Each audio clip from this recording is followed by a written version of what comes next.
What if I told you that the single most dangerous thing you do every day happens before you ever leave your bedroom? Not at dinner, not at the gym, not even in traffic, in the first 30 seconds after you open your eyes. And the terrifying part? You have been doing it your entire life without ever questioning it, without anyone ever warning you, without a single doctor sitting you down and saying, "Stop. What you are about to do could kill you." I know that sounds extreme. I know it sounds like something designed to get your attention and nothing more, but stay with me, because what I am going to share with you today is not an opinion. It is not a theory. It is documented, peer-reviewed, clinically validated science that most physicians simply never communicate to their patients. And by the time this video ends, you will understand your own body in a way you never have before. You will understand what is happening inside your chest, inside your blood vessels, inside your nervous system in those first critical minutes of every single morning. And you will know exactly what to do about it. There is a number I want you to keep in your mind as we go through this together. 62. That is the percentage by which a specific morning habit, one that costs nothing, takes less than 3 minutes, and requires no equipment, no prescription, and no doctor's visit, has been shown to reduce fatal cardiac events in adults over 62%. A study published in one of the most respected medical journals in the world confirmed this. And yet, when I ask my patients whether anyone has ever taught them this habit, the answer is almost always the same. No, nobody ever told me. That ends today. My name is Dr. Eric Berg, and I have spent over 15 years working exclusively with adults over 60 who are serious about protecting their hearts, their independence, and their quality of life. I have sat across from thousands of men and women who were doing everything their doctors told them, taking their medications, watching their diet, walking every morning, and who still ended up in a hospital bed wondering what went wrong. And when I investigated, when I asked the questions nobody else was asking, the answer kept pointing to the same place: the morning, the first 30 seconds of the day. So before we go any further, I want to ask you something personal. When you wake up tomorrow morning, what is the very first thing your body does? What is the first movement you make? The first decision? Think about that. Hold it in your mind, because by the end of this video, that answer may be very different. Let us begin. The hidden danger zone. What happens inside your body? Every morning before I reveal the 7 mistakes, you need to understand what is happening inside your body during the hours you are least aware of it. Between approximately 4 in the morning and noon, your cardiovascular system undergoes what researchers call the morning surge. This is not a disease. This is not a malfunction. This is your body doing exactly what it was built to do, preparing you for the demands of a new day. Here is what happens during that surge. Your blood pressure rises sharply. Your heart rate begins to climb. Your bloodstream releases elevated levels of cortisol and adrenaline, the stress hormones that help you feel alert and ready. Your blood itself becomes measurably thicker, more viscous, with a higher tendency to form clots. Every single one of these changes is natural. Every single one of them was essential for human survival for hundreds of thousands of years. But here is the problem. Here is the thing nobody tells you. After 60, your cardiovascular system no longer processes this surge the way it did at 40. Your arterial walls are less elastic. The autonomic nervous system, the part of your nervous system that manages heart rate, blood pressure, and blood flow automatically, responds more slowly than it once did. Your blood's natural clotting tendency is already elevated compared to younger adults. What this means is that the very same biological process that a 35-year-old body navigates without incident becomes a genuine danger window for your body. Research is unambiguous on this point. The majority of heart attacks and strokes occur between 6 in the morning and noon, not because of breakfast, not because of medication timing, because of how people transition from sleep to waking, how fast, how abruptly, with what habits. And for millions of adults over 60, that transition includes at least one, and sometimes all, of the 7 behaviors I am about to describe. Your doctor has talked to you about cholesterol, about sodium, about weight, But has anyone ever sat down and walked you through exactly what your heart experiences in the first 30 seconds after your alarm goes off? They haven't until now. But when you pick up your phone in those first 2 minutes, you are not giving it that gradual transition. You are flooding it and your entire nervous system with a torrent of incoming information, messages, notifications, news, social media, emails. Your brain responds the only way it knows how. It activates, it processes, it responds emotionally, and your cardiovascular system follows. A study published in Frontiers in Aging documented something remarkable. In adults over 60, immediate morning phone use caused a measurable blood pressure spike that persisted for an average of 47 minutes after waking. Your alarm goes off, you are awake, you swing your legs over the side of the bed, push yourself up, and stand. You have done this 10,000 times, maybe more. It is so automatic you are barely conscious of it. But inside your body, in that single fluid movement from horizontal to vertical, something potentially catastrophic is unfolding. When you transition from lying down to standing, your cardiovascular system must instantly redistribute several liters of blood upward, from your lower body and core toward your brain, your heart, your eyes. In a young, healthy, flexible cardiovascular system, this redistribution happens in seconds, smoothly and completely. In an aging cardiovascular system, with arteries that are less elastic, with an autonomic nervous system that responds more slowly, with blood that is already thicker than it was at 40, it does not happen smoothly. It does not happen completely. And the result is what physicians call orthostatic hypotension, a sudden, sharp drop in blood pressure upon standing. Step 1. When you first wake, do not move. Lie completely still for 30 seconds. Let your body recognize that consciousness has returned. Let your blood pressure begin its natural upward morning adjustment. Step 2. Bring yourself slowly to a seated position and pause. Do not stand. Simply sit at the edge of the bed for another 30 seconds. Let your legs dangle. Let your circulatory system begin adapting to the change in orientation. Step 3. Before standing, plant both feet flat on the floor. Lean your weight slightly forward over your knees. Then rise slowly, deliberately, with intention. 3 months after I gave Margaret those instructions, she called my office. "I haven't had a single dizzy spell," she said. "I didn't realize how much I was frightening myself every single morning of my life." This was not a sophisticated medical intervention. This was 30 extra seconds given. If what you are hearing right now is changing how you think about your mornings, I want to ask you to do 2 things. First, subscribe to this channel. My purpose is to provide you with clear, direct, evidence-based health information that your doctor may not have time to explain. Second, share this video with someone you love who is over 60. Someone who is up before dawn and out the door before their cardiovascular system has had time to catch its breath.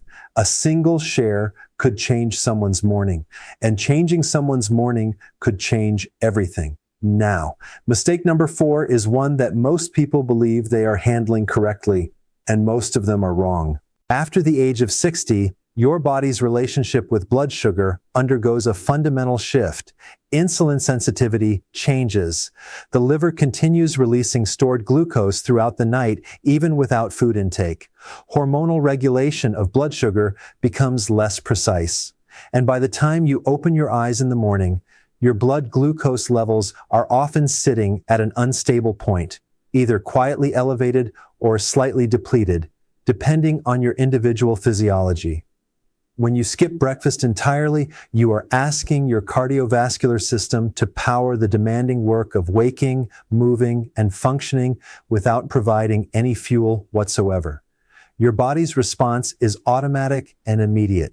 It releases more cortisol, more adrenaline, more stress hormones to mobilize stored energy reserves, and those hormones, already elevated because of the morning cardiovascular surge, stack on top of each other like kindling on a fire.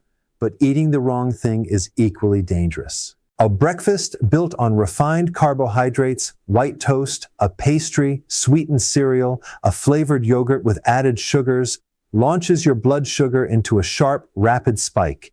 And what goes up that fast comes down just as fast.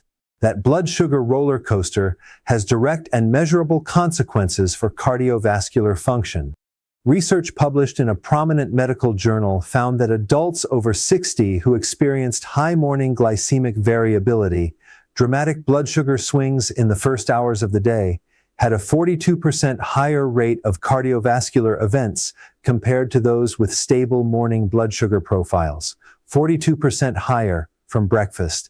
The solution is not complicated and it is not restrictive. Eat within 60 minutes of waking. Choose a breakfast that pairs protein with healthy fat and fiber, eggs with vegetables, a small handful of mixed nuts with plain, unsweetened yogurt, steel-cut oatmeal with flaxseed and fresh berries. These combinations provide your body with steady, sustained fuel rather than a volatile spike and collapse that your cardiovascular system then has to manage on top of everything else already happening in the morning. And here is a detail that most people miss entirely. It is not only what you eat, it is when. A study in a peer-reviewed nutrition journal found that adults who consumed breakfast within 60 minutes of waking had significantly lower morning cortisol levels and measurably reduced blood pressure variability compared to those who delayed their first meal by 2 hours or more.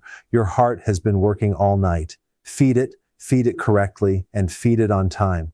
Now, mistake number 3 is going to surprise some of you, and I need you to hear it completely before you react. I am not telling you to stop exercising.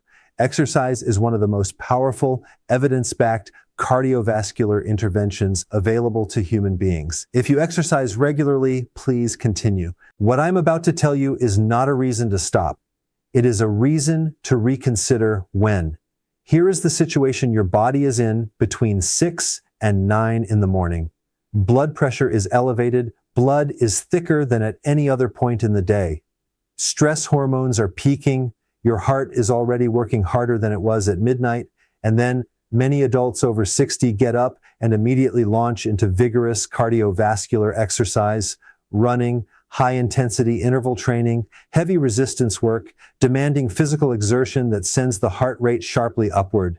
You are adding a powerful accelerant to a fire that is already burning hot. Research published in a major American medical journal found that vigorous exercise performed during the morning cardiovascular surge window, specifically between 6 and 9 in the morning, was associated with a significantly elevated rate of cardiac events in adults over 60 compared to the same intensity of exercise performed later in the day. The risk of a major cardiac event during early morning vigorous exercise was nearly double that of identical exercise performed in the afternoon or early evening. Double. Let me tell you about James, a 68-year-old retired firefighter, someone who had built his entire identity around physical discipline, up at 5:30 every morning, running 2 miles before 6, proud of it, committed to it. He came to my office with chest tightness during his morning runs. His cardiac imaging was reassuring. His coronary arteries were in reasonable shape. The structure of his heart was sound, but his timing was working against him. I asked him to make one change. Shift his run to 4:30 in the afternoon. Replace his morning run with a 15-minute walk and a gentle stretching routine. He resisted. A firefighter does not easily surrender his routine. 6 weeks later, he came back. The chest tightness is completely gone, he told me, and my resting heart rate has dropped 4 beats per minute. I feel stronger than I did in my 50s. That was not a medication change. That was not a new diagnosis. That was his body finally being permitted to warm up before being asked to perform. After 60, the ideal morning movement is gradual and gentle. A slow 10 to 15-minute walk, light mobility work, gentle stretching, movements that help your cardiovascular system shift gears smoothly rather than going from 0 to full exertion in 30 seconds. Reserve your intense training for late morning, afternoon, or early evening. Your results will be better. Your heart will be safer. And you will feel the difference within days.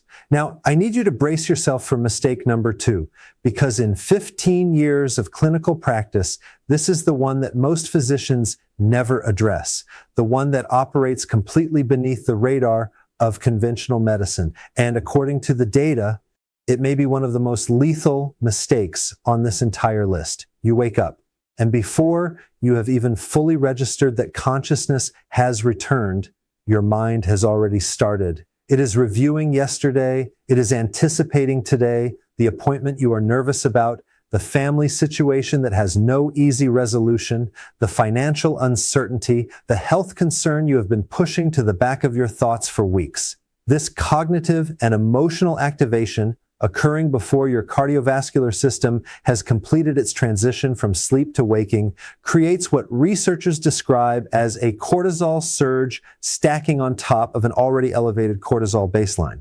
In practical terms, your stress hormones are already high because of the morning surge, and then your thoughts arrive and push them higher still. Chronically elevated cortisol does measurable, documented damage to the interior lining of your blood vessels. It promotes systemic inflammation. It increases arterial rigidity. It directly disrupts the electrical conduction system of the heart, the system responsible for maintaining a steady, coordinated heartbeat.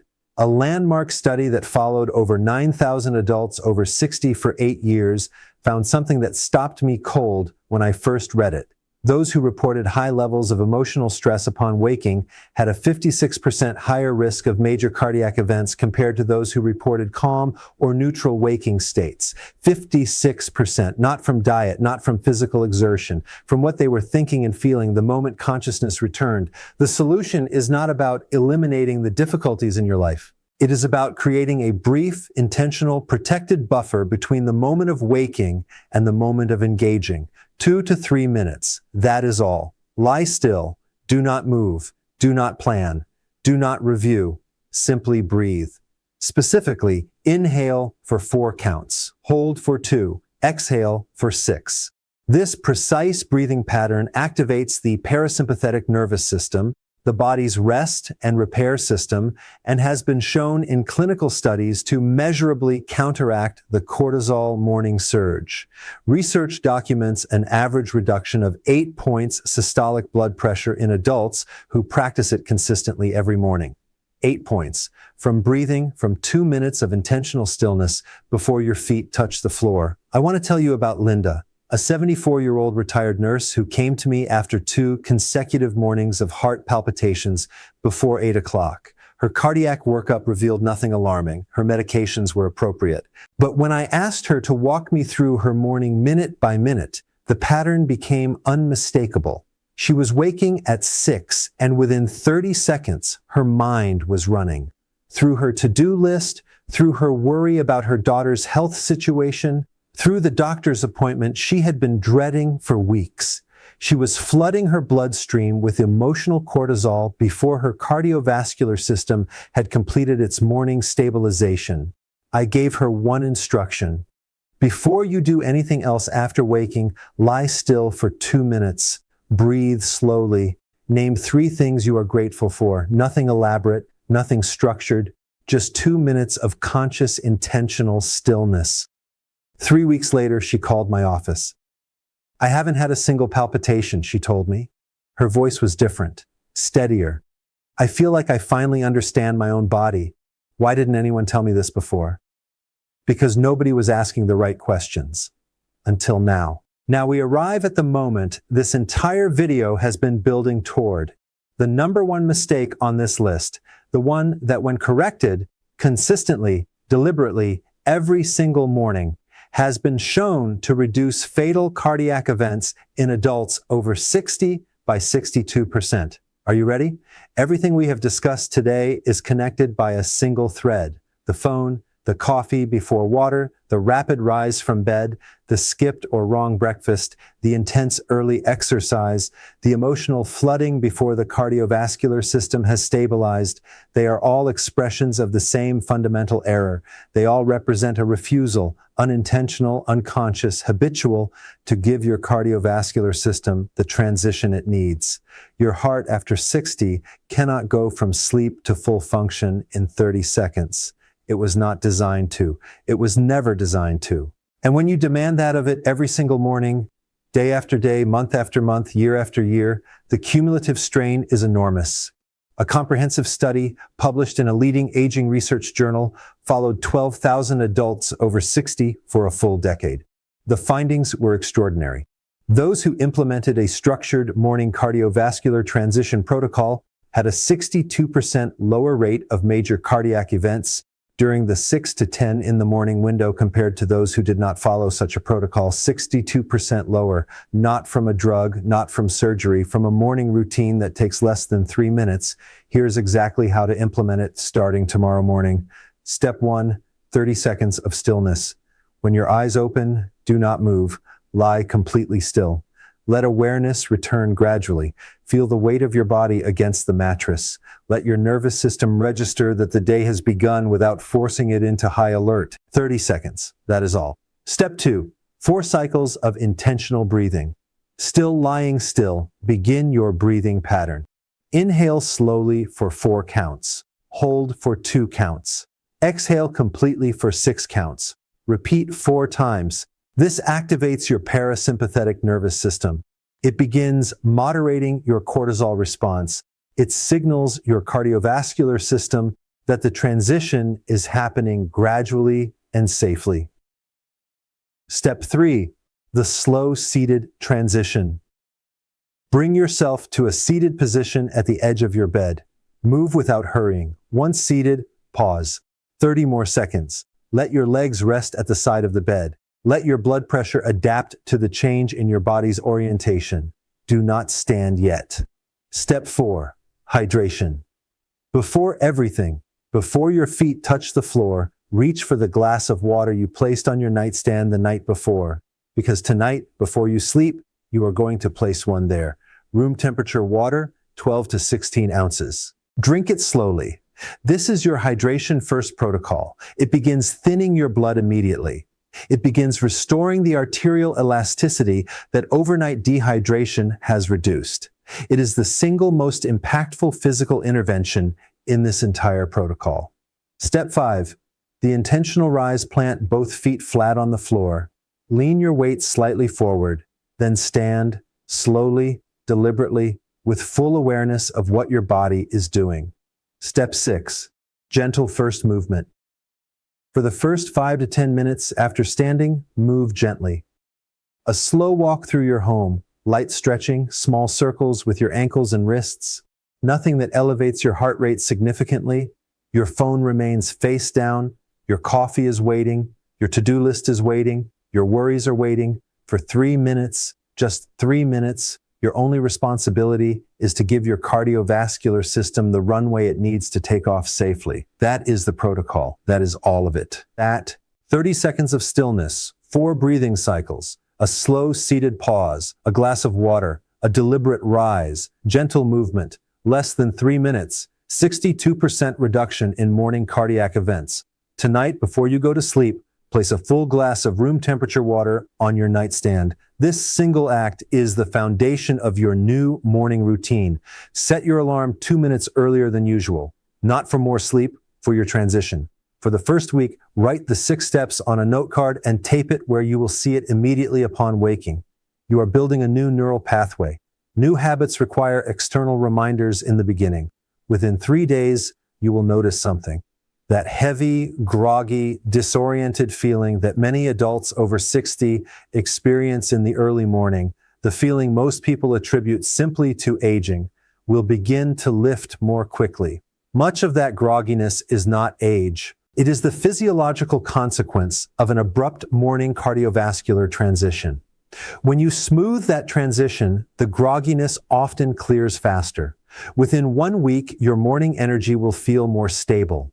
Less of that shaky, slightly unwell, dependent on coffee feeling before the day has properly begun. Within 2 weeks, if you monitor your blood pressure, you are likely to see measurable improvement in your morning readings. Within 1 month, your physician, if you share what you have been doing, will likely be surprised by your numbers. And you will have achieved this without a new prescription, without spending money, without a gym membership. Do not skip the water. It is not optional. It is not a preference. It is the most impactful physical component of this entire protocol. Do not reach for your phone before your transition is complete.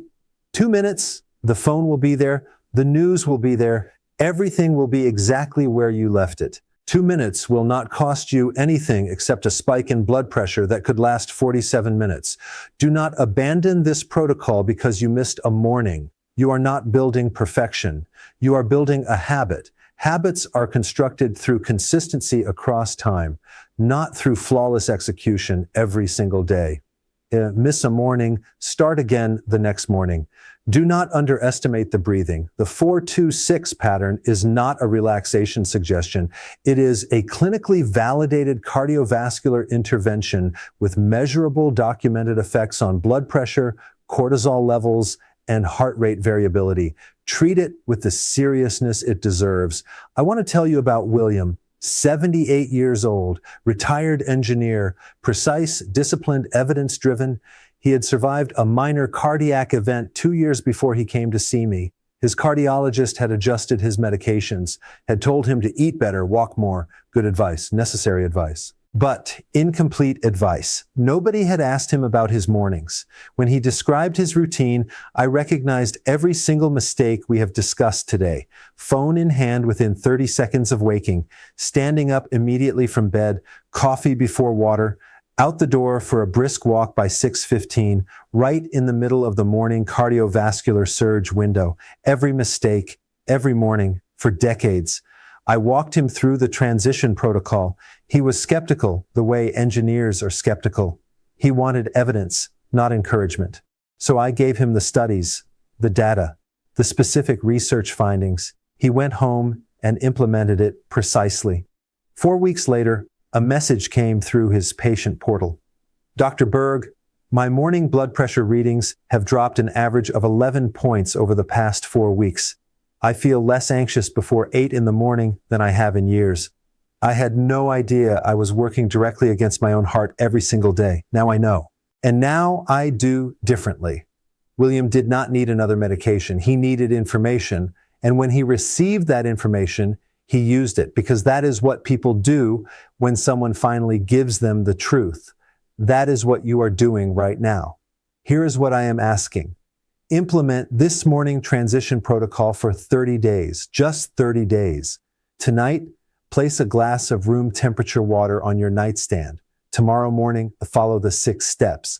Every morning after that, repeat. Track how you feel. Notice your energy. Notice your mornings. Notice whether that foggy, uncertain, slightly anxious start to the day begins to change. Your heart has been carrying you for 60, 70, 80 years or more without a single day off. It has never asked you for anything except the opportunity to function the way it was designed to function. Give it 3 minutes every morning. It has earned them. You have earned them. If this video gave you something valuable today, please hit the like button. Subscribe to this channel for honest, direct, evidence-based health information designed specifically for adults over 60. And share this video with your spouse, your sibling, your friend, your neighbor who is up at 5:30 and running on pure adrenaline before the sun has finished rising.